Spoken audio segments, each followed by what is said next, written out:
Bom dia, boa tarde, boa noite, dependendo do horário que você esteja assistindo a este vídeo. Dando prosseguimento na leitura da coleção Fonte Viva, vamos fazer hoje uma leitura do livro Pão Nosso, que tem por título A Marcha, e diz assim: importa, porém, caminhar hoje, amanhã e no dia seguinte. Palavras de Jesus narradas em Lucas 13:33. Importa seguir sempre em busca da edificação espiritual definitiva.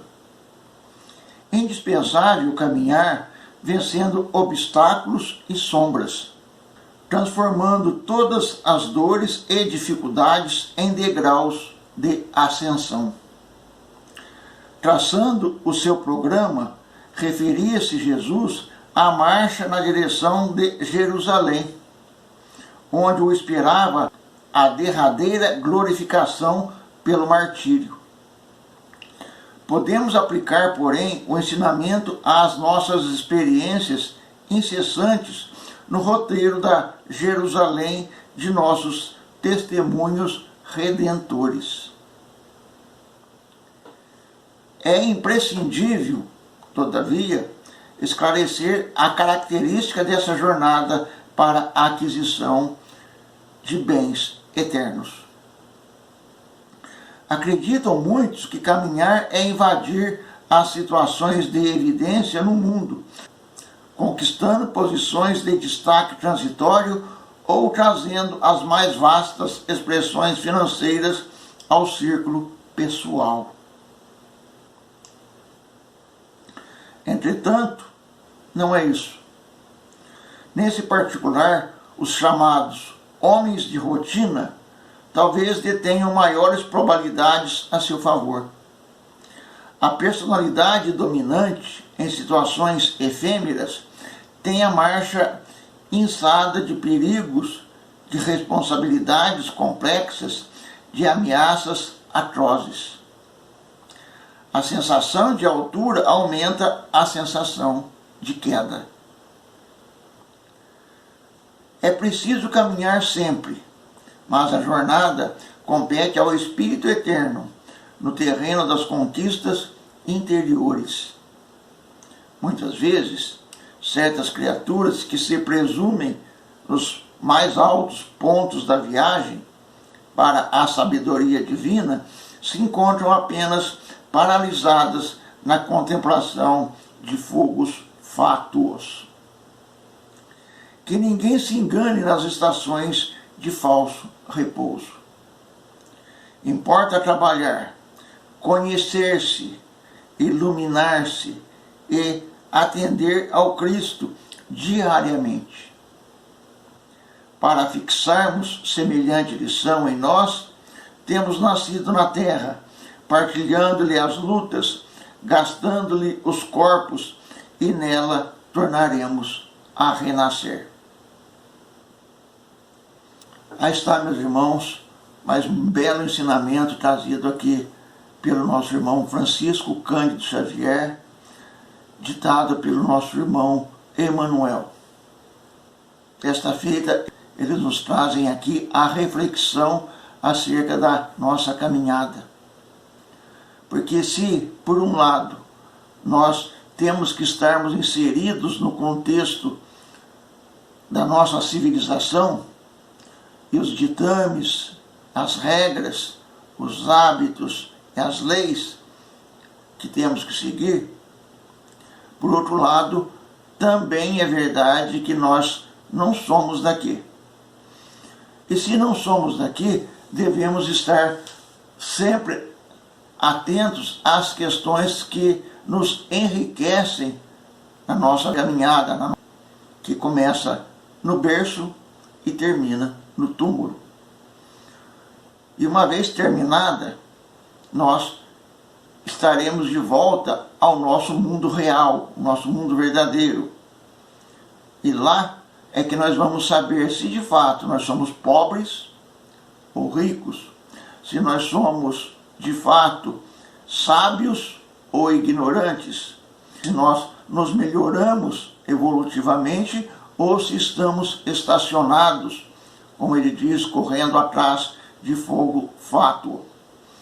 Então, diante de nós se estende sempre a questão das oportunidades para nosso crescimento.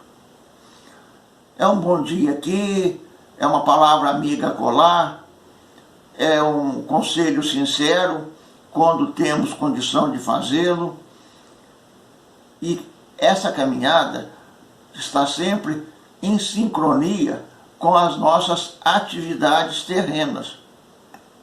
Que por vezes as pessoas usam da desculpa esfarrapada a dizer: mas eu não posso seguir uma religião como se deve porque eu tenho que trabalhar, eu tenho que ganhar o pão da minha família.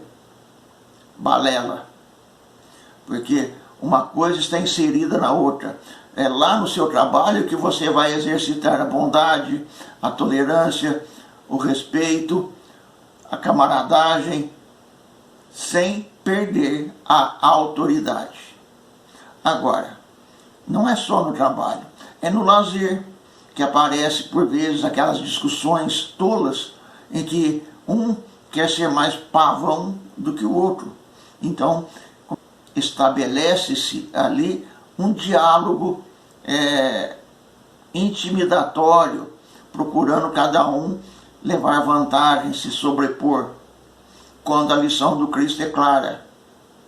A gente tem que ser fraterno e não se colocar acima do outro.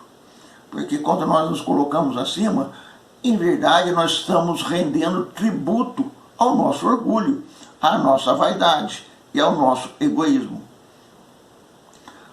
O caminhar nosso, nesse sentido, nos empurra para certas circunstâncias e decisões que, por vezes, parecem ser muito difíceis, mas são decisões que temos que tomar. É aí que vem a questão do foro íntimo. Cada um vai responder a essas situações de acordo com aquilo que tem dentro de si, de acordo com seus valores, de acordo com a sua iluminação, entendimento, compreensão acerca do que seja bondade, amor, compreensão, tolerância, respeito. Às vezes, nós passamos pelas dificuldades e sequer notamos que passamos. Mas então não era uma dificuldade? Sim, era uma dificuldade. Acontece que estávamos preparados para ela. Acontece que nós soubemos fazer a escolha correta, que quando nós fazemos a escolha correta, nós tomamos sempre a atitude correta. E nesse caso, nós tivemos a oportunidade de exercitar esse quesito. O caminho nosso aqui nessa terra, ele é preenchido de muitas oportunidades. E entre elas, as mais notórias são aquelas que nos afastam do caminho espiritual. Modismos que aparecem um atrás do outro, levando as pessoas como um cordão que é puxado. Infelizmente, as pessoas não param para raciocinar, não param para entender o que de fato é necessário. Os problemas sempre vão existir em nossas jornadas, porque são muitas jornadas, as que já tivemos e as que ainda vamos ter. Isso significa que nós teremos que ter capacidade de resolução para resolver os problemas que aparecem. Sejam eles profissionais, sejam eles intelectuais, sejam eles morais, sejam eles de foro íntimo, enfim, todos eles merecem a nossa atenção na hora que eles se apresentam. E para isso é preciso que a gente tenha o entendimento do que significa seguir a jornada. Porque ficar estacionado, gozando louros conquistados da vida material, não vai nos levar a lugar nenhum na vida espiritual. A grande verdade é que o nosso caminhar aqui é como as crianças em uma escola. Mas toda criança na escola, elas voltam para casa. E nós também vamos voltar para casa. Assim, que possamos aprender que a necessidade de caminhar, de aproveitar a oportunidade, de aproveitar os ensejos que a vida oferece para o nosso crescimento espiritual. Lembrando sempre, o nosso próximo é o nosso alvo, ou seja, é o alvo das nossas ações de gentileza, de compreensão, de tolerância, de respeito, porque é nele que nós vamos ter a oportunidade de exercitar aquilo que aprendemos com Jesus. Era isso que tínhamos para hoje, meus irmãos. Que as bênçãos de Deus, nosso Pai, de Jesus, nosso Mestre, nos ilumine e nos fortaleça hoje e sempre, para que possamos sempre fazer as escolhas corretas e que possamos aproveitá-las. Fiquemos com as bênçãos de Deus, nosso Pai, e Jesus, nosso Mestre. Que assim seja.